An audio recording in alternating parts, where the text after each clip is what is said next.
زړه چې را لستا په شان تیار پیدا کوو د زړه می خامخا مله سکار پیدا کوو او حیران شوم چې هغه د یارانې دپاره راغله حیران شوم چې هغه د یارانې دپاره راغله په چا پسې چې ما چرته ریبار پیدا کوو حیران شوم چې هغه د یارانې دپاره راغله په چا پسې چې ما چرته ریبار پیدا کوو او د زرې لاندې راغلی اوس رقیبه خیر دې غواړه ډاکټر صاحب د زرې لاندې راغلی اوس رقیبه خیر دې غواړه او زما دې ځان ته ولې دومره قار پیدا کوو مننه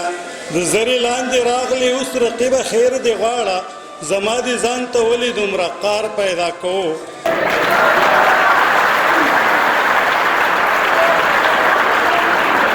څو شعرونه د غزل نه مخکې ویمه بیا ورته یو غزل ویمه چې یو عشق چا یو حسن ته لیوال لیکلی دی یو عشق چا یو حسن ته لیوال لیکلی دی یو لفظ دی څه ښایسته چا په دیوال لیکلی دی او په مخکې تلو کې خوند دی که په وروستو تلو کې خوند دی په مخکې تلو کې خوند دی که په وروستو تلو کې خوند دی یو سوال دی چا په بیره کې پټال لیکلی دی او د چا کلي ته تله دي څوک په ځان کله پوهېږي د چا کلي ته تله دي څوک په ځان کله پوهېږي ما ځکه په تبلیغ کې پوره کال لیکلی دی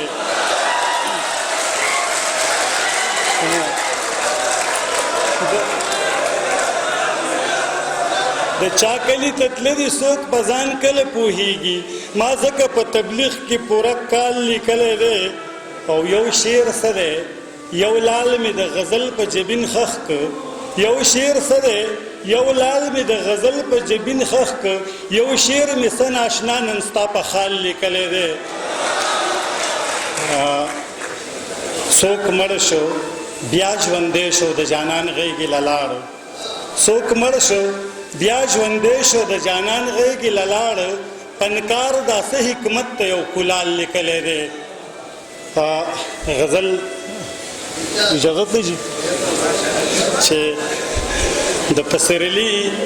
د راوستو حکمت ته چا کېدی شي د پسرلي د راوستو حکمت د چا کېدی شي ښکلي چې وخاندي د ګل په شان نو دا کېدی شي د پسرلي د راوستو حکمت د چا کېدی شي ښکلي چې وخاندي د ګل په شان نو دا کېدی شي او څه د یارانو برکت دی مشهور څومره شوم څه د یارانو برکت دی مشهور څومره شوم چېرته چې هم کلی ورانېږي شک په ما کېدی شي څه د یارانو برکت دی مشهور څومره شوم چېرته چې هم کلی ورانېږي شک په ما کېدی شي او یاره په ما پورې که خاندې نن خړې روخانده یاره په ما پورې که خاندې نن خړې روخانده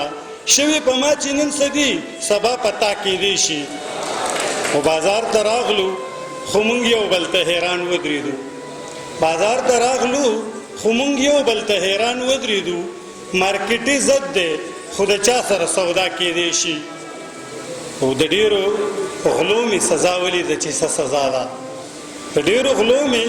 سزا ولیده چې څه سزا ده هسې د زړه د غل به څه قسمه سزا کېدی شي مننه جي د ډېرو غلو مې سزا ولیده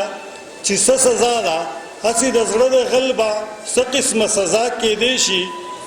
او ته چې دا ناز انداز بدلې تخلیق به هم بدل کې ته چې دا ناز انداز بدلې تخلیق به هم بدل کې په هر غزل کې هر یو شعر اشنا ناشنا کېدی شي او هغه نظر مې راهي قید که د نظر په قید کې هغه نظر مې راهي قید که د نظر په قید کې په کم نظر چې د هوښیارو زړونو غلا کېدی شي ډېره مننه